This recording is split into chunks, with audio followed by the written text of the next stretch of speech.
अस्सलाम वालेकुम वीवर्स, मैं हूं Salman Saleem. Welcome to my channel.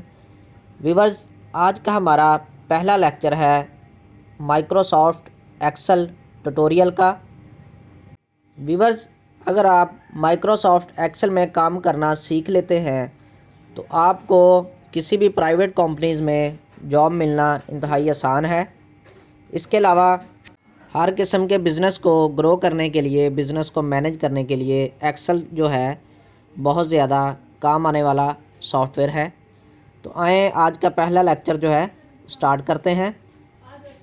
इससे पहले अगर आपने मेरे चैनल को सब्सक्राइब नहीं किया तो वो भी कर लें ताकि हर नई आने वाली टेक्निकल वीडियो आपको मिल सके। तो एक्सेल 2007 वर्ज़न जो है वो मैं यूज़ कर रहा हूँ, आप कोई भी कर सकते हैं। एक्सेल ओपन करने के बाद इंटरफेस जो है कुछ इस तरह का होगा। हमारे सामने जो पहला पेज ओपन होगा इसको कहते हैं वर्कबुक। इसके अलावा नीचे हमारे पास शीट्स हैं, शीट 1 2 3, और यहाँ से हम इंसर्ट शीट भी कर सकते हैं 4 5 6 वगैरह। तो अलग अलग शीट पे अलग अलग तरह से हम काम कर सकते हैं। एक शीट को वर्क शीट कहते हैं। यहाँ पे शीट 1 पे कुछ टाइप करता हूँ और शीट 2 पे। तो ये जो शीट्स हैं इनको वर्क शीट कहते हैं। ये देखें, शीट 1 पे ये मैंने टाइप किया है, शीट 2 पे, शीट 3 4 पे अलग अलग से मैंने कुछ टाइप किया है। तो अलग अलग शीट्स पे हम अलग अलग काम कर सकते हैं। इसके अलावा व्यूअर्स, एक सेल जो है जिसको मैंने सेलेक्ट किया हुआ है इसको वर्क सेल कहते हैं और हर सेल का एक नाम होता है। ये देखें, बी कॉलम में जाके मैंने 6 को सिलेक्ट किया तो ये सेल का नाम B6, और यहाँ पे C3। इस तरह हर सेल का एक नाम होता है जिस पे हमने काम करना है। अगर हम एक से ज़्यादा सेल्स को सिलेक्ट करेंगे तो एक लाइन बनेगी, एक रो बनेगी कुछ इस तरह से। इस सूरत में एक लाइन बनेगी और इसका भी नाम होगा A6 के नाम से। एक रो हमारे पास, एक लाइन हमारे पास ड्रा हुई है। और अगर हम इस तरह से एक से ज़्यादा सेल्स को सिलेक्ट करेंगे तो ये एक कॉलम बनेगा और इसका भी नाम ये देखें सामने आ रहा है, C3 के नाम से। ये एक कॉलम जो है वो हमने सेलेक्ट किया हुआ है। तो व्यूअर्स, कॉलम का और लाइन का डिफरेंस मैंने आपको बता दिया है कि कॉलम किस तरह से होगा और रो जो है वो किस तरह से होगी। और उसके अलावा एक सेल जो है उसको वर्क सेल कहते हैं। यहाँ पे कुछ लिखते हैं शीट 1 पे। वर्क शीट नंबर 1 है और जो वर्क सेल है वो है C6। तो यहाँ पे मैंने कुछ राइट किया है। इसके बाद व्यूअर्स, ऊपर एक लाइन की सूरत में वर्क टैब्स हैं हमारे पास, इनकी तरफ चलते हैं। तो इंसर्ट टैब है, पेज लेआउट टैब है, फार्मूलाज टैब है, इनको वर्क टैब कहते हैं। तो सबसे पहला जो विंडो का ऑप्शन है या फाइल का, यहाँ पे फाइल लिखा होगा या विंडोज़ का ऑप्शन होगा, उस पर क्लिक करते हैं तो उसकी फ़ाइल जो है कुछ इस तरह से हमारे सामने आ जाएगी। इससे पहले व्यूअर्स, ऊपर हमारे पास 2-3 शॉर्ट कीज़ हैं। सेव की ऑप्शन है, Ctrl+S, उसके साथ जो है अंडू है, Ctrl+Z इसकी शॉर्ट की है। तो अंडू में 2 ऑप्शन है, टाइपिंग में अंडू करना है या कैंसिल करना है। और इसके अलावा रीडू की शॉर्ट की है। अंडू होता है कि एक स्टेप पीछे बैक में जो है कमांड चली जाती है।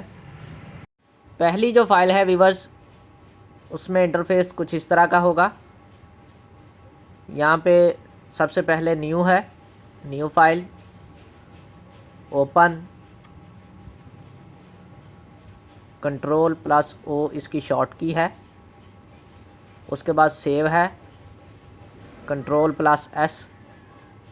तो इसको हम सेव करके देखते हैं। ये जो फाइल है डेस्कटॉप पे, इसको सेव करता हूँ और इसको मिनिमाइज़ करके ये देखें, ये जो सेव की हुई फाइल है वो ओपन हो गई है हमारी।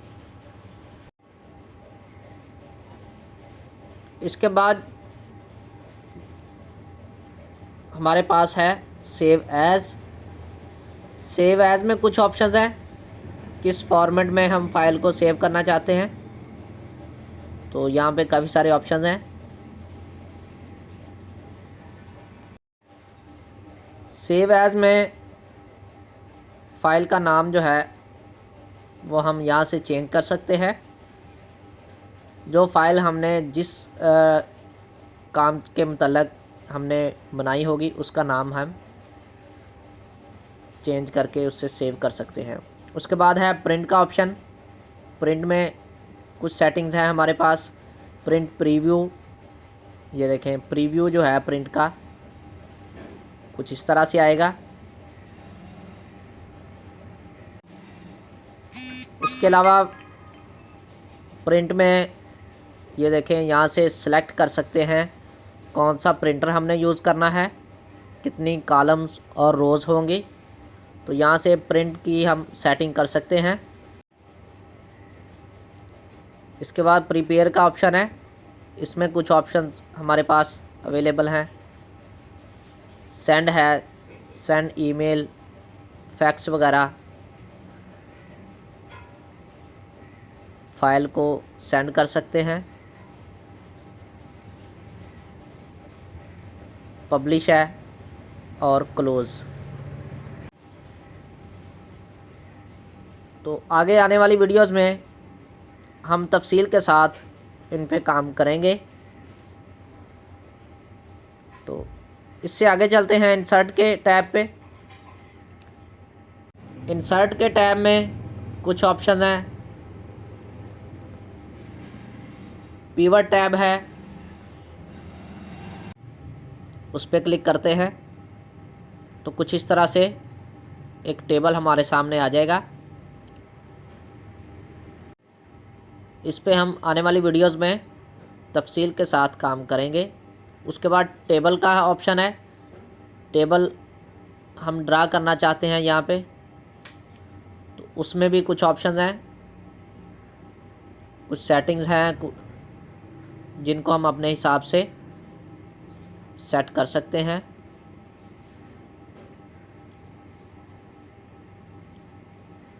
पिक्चर है, कोई पिक्चर इंसर्ट करना चाहते हैं। क्लिप आर्ट है, शेप्स हैं। यहाँ पे काफ़ी सारी शेप्स हमारे पास अवेलेबल हैं जिनको हम यहाँ पे ड्रा कर सकते हैं, उनका कलर चेंज कर सकते हैं और बहुत सारी जो चीज़ें हैं यहाँ पे शेप्स में हम इंसर्ट कर सकते हैं।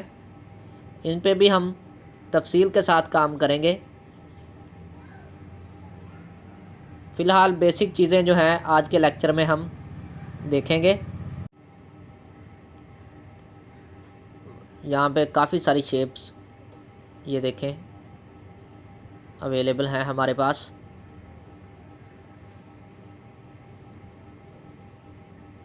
तो ये देखें क्लिप आर्ट का एक टेबल हमारे सामने आ गया है। उसके बाद स्मार्ट आर्ट है,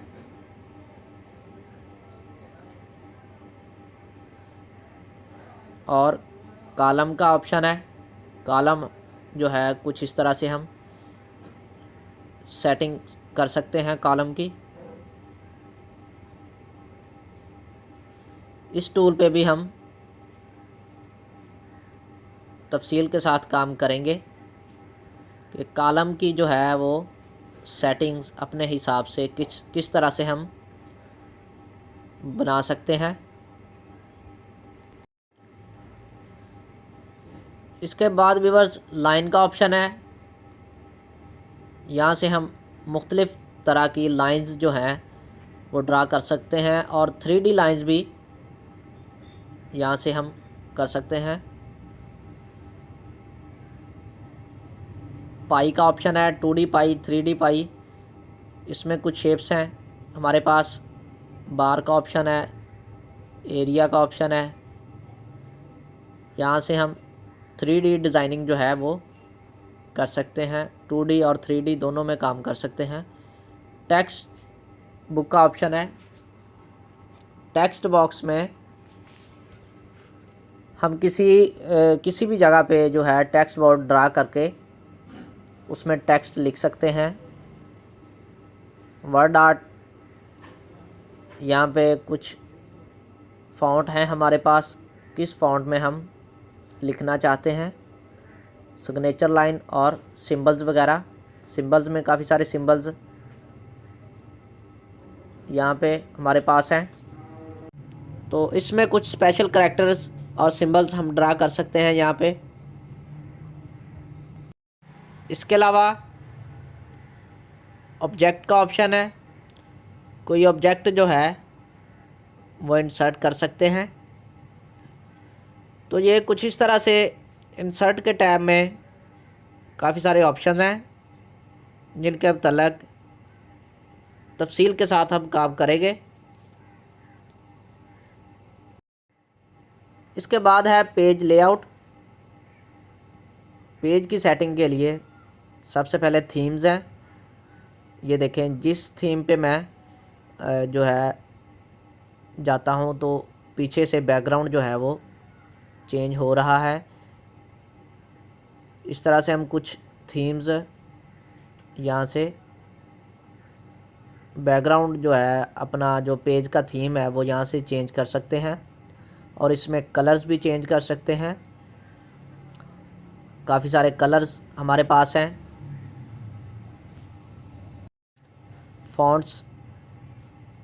फ़ॉन्ट्स में काफ़ी सारी, ये देखें जिस फ़ॉन्ट पे मैं जाता हूँ तो फ़ॉन्ट जो है वो चेंज हो रहा है। तो पेज की सेटिंग में, पेज लेआउट में ये ऑप्शन है, थीम और कलर और फ़ॉन्ट्स, इफ़ेक्ट्स वगैरह। उसके बाद मार्जिन का ऑप्शन है। मार्जिन यानी साइडों से पेज के जो खाली जगह होती है, मार्जिन है, वो कम या ज़्यादा कर सकते हैं।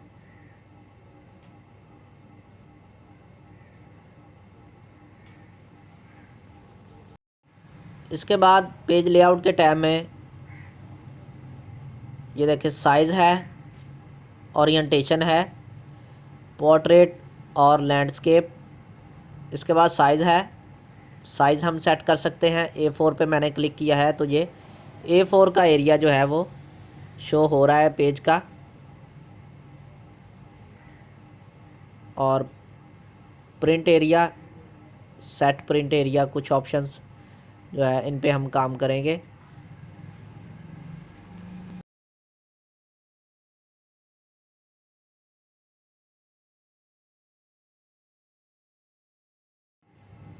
इसके बाद बैकग्राउंड का ऑप्शन है।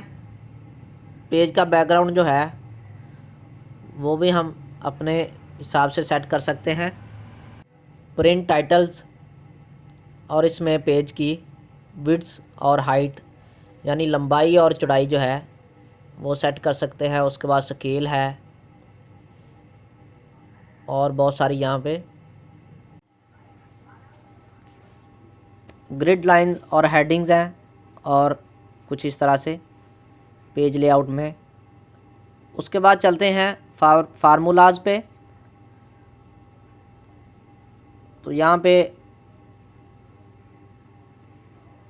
बहुत सारे फार्मूलाज हमारे पास हैं। सम के फार्मूले हैं, इंसर्ट फंक्शन के हैं, रिसेंटली यूज़ जो हमने किए हैं वो हैं।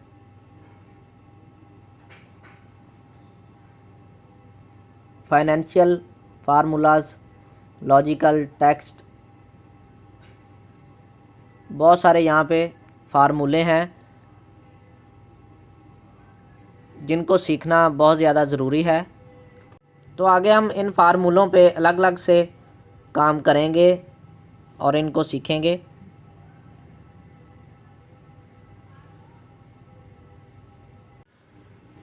इसके बाद डाटा पे जाते हैं। डाटा पे काफ़ी सारी ऑप्शंस हैं, तो इसी तरह रिव्यू पे और व्यू पे। व्यू के टैब पे सबसे पहले जो है वो है नॉर्मल व्यू, उसके बाद पेज लेआउट है। पेज लेआउट पे क्लिक करेंगे तो ये देखें कुछ इस तरह का इंटरफेस हो जाएगा। एक्सेल के अंदर कोई भी काम करने के लिए सबसे पहले पेज की सेटिंग ज़रूरी है। पेज लेआउट और पेज का साइज़ जो है वो हमने सबसे पहले सेट करना है। ये देखें व्यू में, ये व्यू के टैब पे फुल स्क्रीन की ऑप्शन है, उस पर क्लिक किया तो फुल स्क्रीन जो है वो शो होगी। और उसके बाद ग्रिड लाइंस, हेडिंग्स, फार्मूला बार और जो यहाँ पे हमने सेट करना है यहाँ से कर सकते हैं।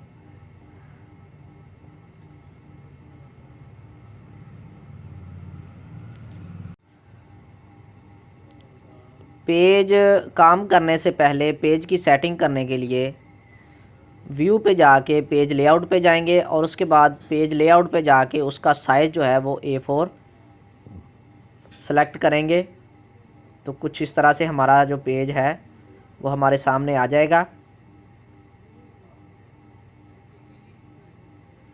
मैं दोबारा से इसको ओपन करता हूँ। ये देखें व्यू पे गया, पेज लेआउट पे, तो पेज लेआउट कुछ इस तरह से हो जाएगा। उसके बाद पेज लेआउट पे जाके साइज़ जो है A4। इसके बाद मार्जिन सेट करेंगे। नैरो पे करेंगे तो मार्जिन बहुत ज़्यादा कम हो जाएगा। ये देखें।